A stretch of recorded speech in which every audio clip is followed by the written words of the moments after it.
morning, everybody. Mark Zuckerberg, 19. Bill Gates, 20. Steve Jobs, 21. Larry Page, 25. These are the ages of some of the most influential people when they founded their world-famous companies, Facebook, Microsoft, Apple, and Google. The impact of youth on the innovation and technology scene is undeniable. Young people have a set of important advantages when they undertake new ventures.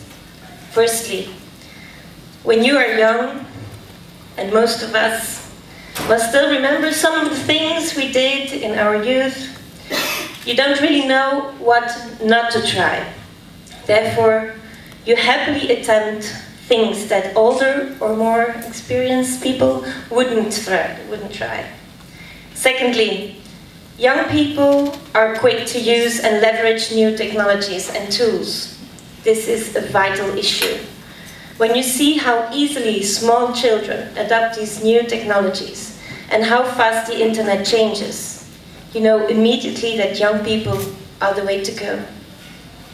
My kids, for example, are not afraid of sweeping, touching, clicking on buttons, blissfully ignorant whether this will do something really wonderful or bring down the whole system. Young people are by definition open-minded and curious. In eThekwini, 33% of population is young, which means that 1/3 of the population is curious, is trying out new things, and is open to change. However, in 2011, that's the data I found, only 36% of the population had matric, and unemployment among young people remains extremely high. There is huge potential in this city, in this country, and in this continent. But young people don't always get the opportunities they deserve and need. And yet, new technologies progress much faster in Africa, as Africa provides a productive territory for everything technological and innovative, thanks to very specific problems that exist. Drones for agriculture, telemedicine, payment through smartphones. It is very common in Africa, and yet it was introduced in my country only 2 years ago. From Europe to Southern Africa, we have witnessed how technology has converted the world into a global village in a very short time. The internet and technology have integrated the world across continents, regions, and industries, thereby building and strengthening the interplay between government, industry, academia, and labor. Ladies and gentlemen, there's a lot of bad reasons to start a company, but there's only one good, legitimate reason, and I think you know what it is: to change the world. This is a quote from Phil Libya, the CEO of Evernote.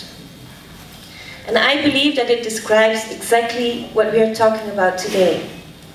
Stimulating young people to think outside the box and to change their world by turning their innovative ideas into products and services that create inclusive growth and decent jobs.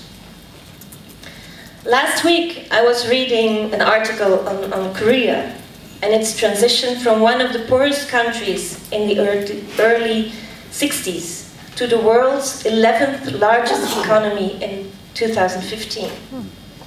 This extraordinary economic growth was supported by a massive investment in human capital, in people. Korean development is underpinned by universal access to primary and secondary education, which creates economic benefits, but also social mobility and income equality. The emphasis on higher education laid the foundation for Korea's success in information technology and the growth for a knowledge-based economy. But Korea also invests heavily in innovation, with successful companies such as Samsung and Hyundai. The government's innovation initiative is focused on startups and high-growth small businesses, especially with regard to the digital economy. In order to reduce inequality in this country and stimulate sustainable growth, the government of South Africa will have to invest even more in the South African youth by offering them high-quality education. And it is important to embed new digital skills into the education system and training programs, thus making them even more relevant to the needs of the labor market. The digital economy should therefore be a natural tool in the hands of today's young generation.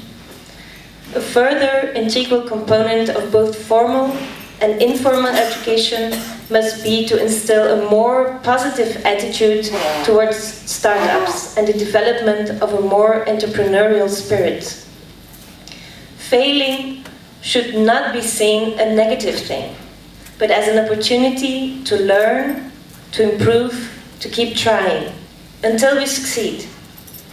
We need more initiatives like the Youth Innovation Challenge to encourage young people to experiment, innovate, and consider entrepreneurship as a real and viable career choice. The Government of Flanders focuses on promoting sustainable, innovative, and competitive enterprises in order to create productive and decent jobs, especially among women, youth, and persons with disabilities. The Government of Flanders has therefore given support to the Sustainable Enterprise Development Facility since 2014, a program that speaks to the promotion of sustainable enterprises across priority sectors with high potential for job creation. I would like to take this opportunity to acknowledge the commitment of the eThekwini municipality in leading the Innovate Durban program since 2014 and running the Youth Innovation Challenge since 2015.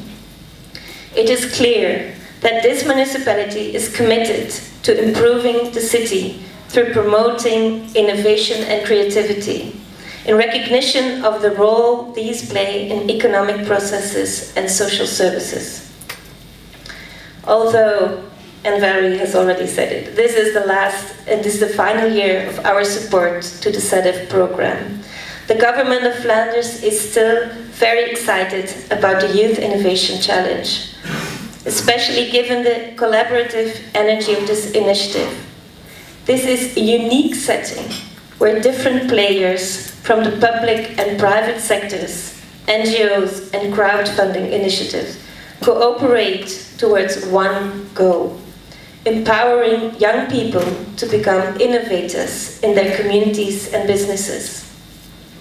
We look forward to seeing the results of this year's challenge, and wish the organization and all the participants good luck and perseverance. Thank you.